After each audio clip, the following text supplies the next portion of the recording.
Next up, we have Why Bitcoin Matters for Polkadot featuring Alexei from Interlay to talk about PolkaBTC, the trustless Polkadot Bitcoin bridge. Hello. Hi. Alexei, welcome. Take it away. Awesome. Let me quickly share my screen and then we're good to go. Right. Does that work? Looks fantastic. Excellent. Great. So thanks for having me. I'm Alexei. I'm the CEO and co-founder of Interlay, and I'll be giving a lightning talk about why Bitcoin matters for Polkadot DeFi and how PolkaBTC solves this very interesting problem. PolkaBTC is essentially the Bitcoin bridge that is built by Interlay, and this project is funded by Web3 Foundation grant. Now, the question, obviously, of this talk is, well, Bitcoin, why should we care about this within the Polkadot ecosystem? Polkadot is great. We have a growing community, and it's definitely going to be one of the big challengers of Ethereum for the big share of the pie of the DeFi market. So why is Bitcoin relevant for this ecosystem, and how does it play a role in its growth? Now, if you look at the market capitalization today, we will see that Bitcoin still dominates the market. We're controlling 59% of the total market cap. And if we take a closer look, and this is essentially visualization in the graph below, Bitcoin is still the largest cryptocurrency market. Now, the figure is actually proportionally visualized. Bitcoin currently, as of today, has a market cap of 1.083 trillion US dollars. Ethereum, which is second in place, is quite far behind with $207 billion. And then we have Ethereum's DeFi, which actually has a TVL of 44 billion, and Polkadot currently is at 35 billion. Now, obviously, these are actually all pretty big markets, and Polkadot is definitely going to grow, especially once parachains go live. But now still, imagine if we could unlock even a few percent of Bitcoin's total value in Polkadot, how much this could boost the growth of the entire ecosystem. Imagine we managed to get 1%, 2%, 3%, or even 10% of Bitcoin that moved to Polkadot and are suddenly available as liquidity for DeFi protocols, for DeFi users, for actually investing. And this basically, I think, gives us a first kind of taste in terms of numerical values. Now, if you look at the Bitcoin side and why this is relevant for Bitcoin, we will see that if we ask ourselves the question, how do we earn on Bitcoin today, we'll see that the best way of doing that is essentially buying it and holding it. And at some point in the future, maybe selling or not selling, and essentially assuming and hoping that it will grow in value, which it definitely will, not investment advice. Now, however, if you look at traditional finance, we all know that holding assets and holding shares in companies is very good. But investing and earning passive income is better. And that's, I think, what is very important. And that's why DeFi is so successful. It allows us users and investors to earn passive income on our holdings. So summarizing, Bitcoin needs DeFi to be able to, or for its users to be able to earn passive income on the BTC and not just hold it in cold storage forever. And vice versa, Polkadot needs Bitcoin to bootstrap its liquidity, to expedite growth, and to make sure Polkadot's DeFi becomes the largest DeFi market in the space. And this is where Interlay comes in, and we've made it our mission to make Bitcoin available anywhere. Specifically, what we want to do is allow Bitcoin users to access any DeFi product on any chain directly from their wallet, and the first stop on this long journey is PolkaBTC. So what is PolkaBTC? PolkaBTC is the trustless and decentralized Bitcoin Polkadot bridge that is built using the Xcoin protocol. The Xcoin protocol is an invention of mine that I designed during my PhD at Imperial College, and we then partnered up and decided to build this product as Interlay. Now, what Xclaim does, or specifically PolkaBTC does under the hood, allows us to issue and mint one-to-one Bitcoin-backed assets onto Polkadot. Now, I'm sure you're all familiar with the concept of wrapped Bitcoin assets. And the concept of PolkaBTC is essentially identical, with a subtle difference that it's fully decentralized and gives you very, very good security guarantees. So when you, as a user, decide to mint PolkaBTC, and let's say you have Bitcoin, you will send Bitcoin to a so-called vault. Now, a vault is essentially any other user that has registered with the system and has locked up collateral in dots as an insurance against them stealing your Bitcoin. So essentially, you can be your own vault if you want to, and basically not interact with any other third party when you want to mint PolkaBTC. Now, once you've sent the Bitcoin transaction, you've sent Bitcoin to the vault, you submit a proof to our bridge, or essentially your user interface can do that on your behalf. So you actually don't have to do anything. And we'll see that in a moment how simple this process actually is. And then you get your PolkaBTC. And you can use now this one-to-one representation of Bitcoin within the Polkadot ecosystem to trade, swap, invest, and do whatever you like in DeFi. And when you decide to go back, you'll always be able to get your Bitcoin, or if the entire system fails, in the worst case scenario, we'll reimburse you in collateral at a beneficial rate. So in the worst case scenario, actually, you'll make a profit, which is, I guess, a very, very good deal considering the alternatives to centralized exchanges. Now, PolkaBTC is trustless and decentralized. And this is also why it is the most secure and resilient bridge in the entire space, even outside of the Polkadot ecosystem.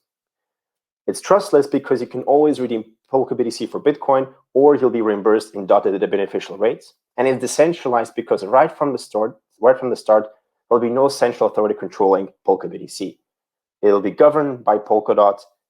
Anyone can become a vault and relayer, and you can run your own vaults. So it's a fully decentralized and open system. And the only trust assumptions you have is that you trust that Bitcoin and Polkadot are secure, and that's it. Now, as for the roadmap of PolkaBTC, well, as most of you probably know, we've launched a beta testing recently, and that's been a super great success.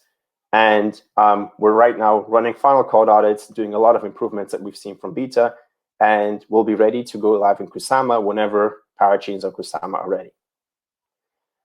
Now, we've been around for this space for I think 1.5 years now, and PolkaBTC has been into development for a year. So what's new recently, and what's new since alpha?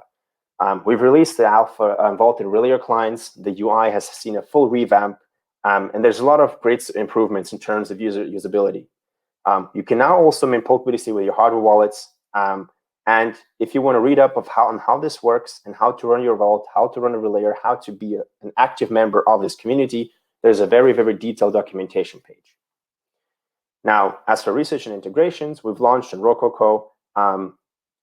XCMP and parachain integrations are on the way, which means that you'll soon be able to test how you can use Bitcoin in Akala, in Plasm, in Equilibrium, in Edgeware, and so on and so on and so on. Now, what's next? Of course, we'll continue improving the user interface, and we really want your feedback to know what actually you as a user want to see. We'll do more testing, more audits, and what's going to happen next is we'll deploy PolkaBTC governance, which will make this essentially a fully decentralized system. Now, as our big next steps, as I already mentioned, we'll be integrating with essentially all Polkadot projects that are out there.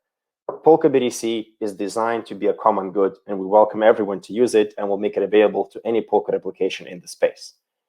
And what's really interesting and worth pointing out here is that we'll be deploying additional DeFi products to make this more attractive as investment for vaults and relayers, specifically in the form of staking derivatives. So you'll be able actually to earn additional APY on the collateral that you provide as a vault. Now, instead of actually continuing to talk, let's actually showcase our beta. Beta is live, and in fact, if you want to be an early tester, we still have a 1.3 thousand prize pool for early testers funded by the Polkadot Treasury. So what I'll do now, I'll make a very risky move, and I'll go to beta and actually show this live. And I hope that this all works. So when you come to our beta, the first thing you'll see is actually this landing page. And then you basically gives you short information of how everything works. And then if you go on the app, you will see that you can now enter the amount of PolkaBTC that you wish to mint. And that's what I'm going to do now. So I want to mint 0.01 PolkaBTC. I click on confirm, and then we wait for a few seconds. Now, because we've seen so much users on our beta, we've actually experienced super high load. So we're actually trying to scale up our infrastructure to make sure this is maintained and even faster. On mainnet, there will be absolutely no delays like this one because, of course, it will be fully decentralized by then. But I'll sign this transaction if I remember my password.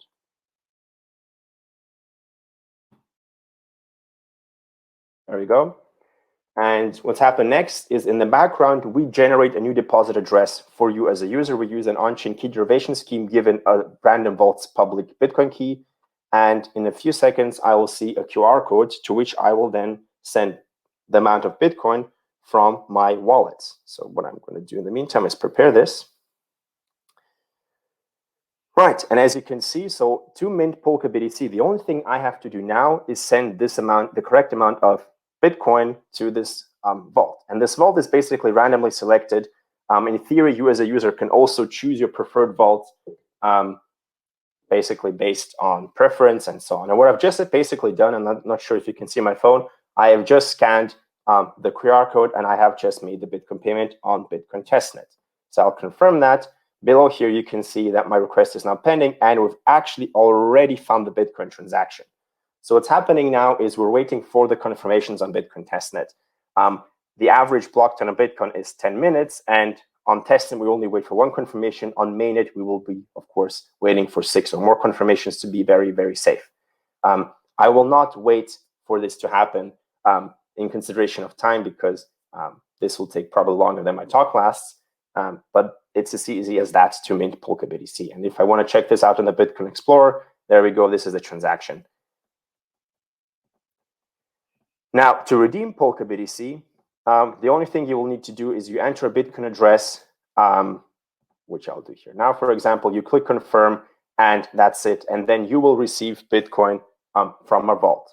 And that's basically it. Now, I don't have any PolkaBTC on this account yet, so I will not do this because it'll tell me that I don't have any. But the process, it's a one click, and you can get your Bitcoin back. Now, what you can also do, and this is basically already a sneak peek of what's coming next, you can, on one hand, transfer PolkaBTC to other users within the PolkaBTC parachain. But as you can also see, you will be able to transfer this to Akala, to Plasm, and to other parachains just within a simple mouse click, and you are ready to use Bitcoin with Polkadot DeFi. Now, with that, that's basically it for my talk. Check out our beta, check out our Twitter, follow us for latest updates. We have 2 more challenges for early beta testers that will be announced early next week, and you'll be able to earn dots by participating. There is still time and space to earn dots on testing as a user and giving feedback, running your vault, running a relay, and also earning up to 4 dots for participating.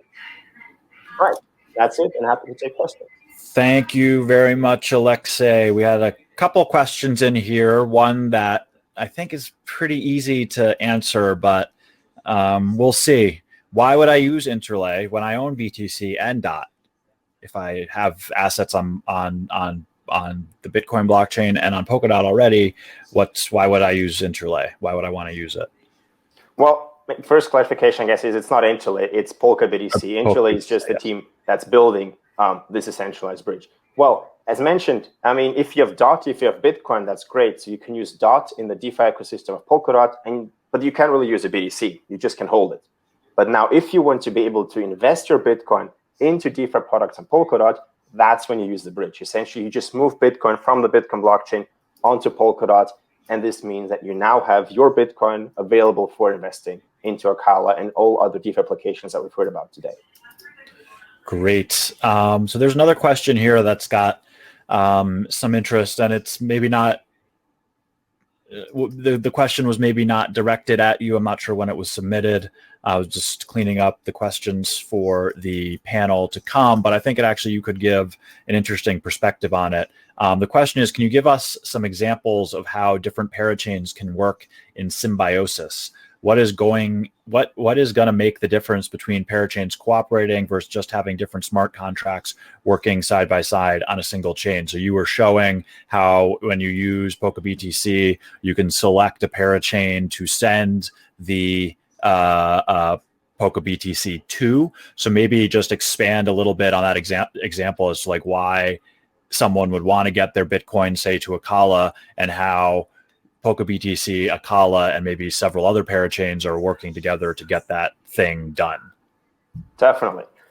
I mean, so the symbiosis of parachains and Polkadot and how essentially it was initially envisioned in the paper is that you can move any assets to any specialized parachain, right? So PolkaBTC specializes in bringing Bitcoin to Polkadot in a fully decentralized manner. Now, what you can then do is, well, if you're in PolkaBTC, that's great. And there might be smart contracts on that, might not be, we don't know. But what we definitely know is that there are dedicated chains with a lot of new DeFi applications coming on board. And that's basically the symbiosis there. You move PolkaBTC to another parachain, and that's where you can basically use Bitcoin. And vice versa, we'll be definitely looking up to open up the collateral potentially long-term for other collaterals like stable coins that then can be again imported into the PolkaBTC parachain. And I actually add one on top of this. As you all know, there is an Ethereum bridge being built for Polkadot. And the most interesting thing is once PolkaBTC goes live on Polkadot, it will instantly be available on Ethereum because you can then mint Bitcoin to Polkadot in a super efficient and decentralized manner. And then with 2 clicks, or maybe even 1 click, move it to Ethereum over the Ethereum bridge. And suddenly, PolkaBTC is no longer an asset only within the Polkadot ecosystem, but it's available across all chains that can connect to Polkadot. And I think exactly this use case, this possibility, is what Polkadot's multi-chain future is envisioning. Yeah, so this is a great question that just came in right along those lines. Can I move, you mentioned Snowfork, the Ethereum bridge. Can I move PolkaBTC to ETH via Snowbridge? Yes, exactly. And of course, there will be expansions and integrations, I guess, into much more networks as time proceeds. And this means that PolkaBTC, which is as of today, will be the only fully decentralized Bitcoin bridge, will be available to all networks. And this will basically position Polkadot as the hub for cross-chain communication. Yeah, that's awesome. I know you touched on it a little bit in your presentation, but you say PolkaBTC will be the only fully decentralized bridge. We talked a little bit earlier about like what being a fully trustless bridge means and how complicated that problem is to solve. So maybe you could touch a little bit on like why it's important to be a fully trustless bridge, what that actually means, and why prove that it is the most decentralized. Like other like wrapped BTC on Ethereum is not particularly decentralized. Someone mentioned in the chat. Sure. I mean, we spent quite a few years on research, actually designing different systems and analyzing what is possible in terms of bridges. And in fact, what we have shown is you need someone to hold your Bitcoin assets, right? You can't get around that. Bitcoin is restricted with its smart contracts to be secure. And I guess that's good, to be fair.